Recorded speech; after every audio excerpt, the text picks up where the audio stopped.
waa deemsi itti fufaa eebbisaa baayisaa jedhagaa kitaaba kanarraa. Egaa walumaa galatti kitaabni kun qabiyyeensaa wantoota amman iddoo kanatti mata duree isaa isinii dubbise of keessatti kan hammatu yommuu ta'u, kaayyoon kitaaba kanaa inni guddaan maqaa fokkisaan kun ijoollee kanarraa ka'uu danda'u qaba isa jedhudha. Lammaffaan isaa immoo hubannaa gahaan maatii ijoollee kanaatiif kennamuu qabachuudha. Maatii ijoollee biyya ormaa keessa jiranii duwwaatu hin ta'in maatii ijoollee isaanii erguudhaaf qophaa'aa jiraniif illee kitaabni kun ergaa tokko biraan nu ga'a jenneetu amanna jechuudha. Kanaaf dubbistoota kitaaba kanaa yaadni kun yoo isiniif fudhatame yoo isiniif liqimfame hiriyoota keessaniif maatii keessaniif sheer laayik gochuu hin dagatinaa. Eebbifamaa ayyaanni isiniif haa baay'atu guddaa isin jaalannaa. Waldaa ijoollee Waaqayyoo irraa waldaa kanaafis kadhadhaa. Waaqayyo waldaa kanaaf mul'ata gurguddaa kenneera. Waldaan kun hojii kana duwwaa miti.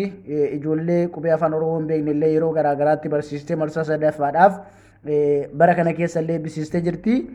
Kallattii garaa garaatiin hojii Waaqayyo nuu kenneen hojii hojjetaa jirra jechuudha. Ayyaanni isiniif haa baay'atu isin jaalannaa. Turtii gaarii nuu qabaadhaa.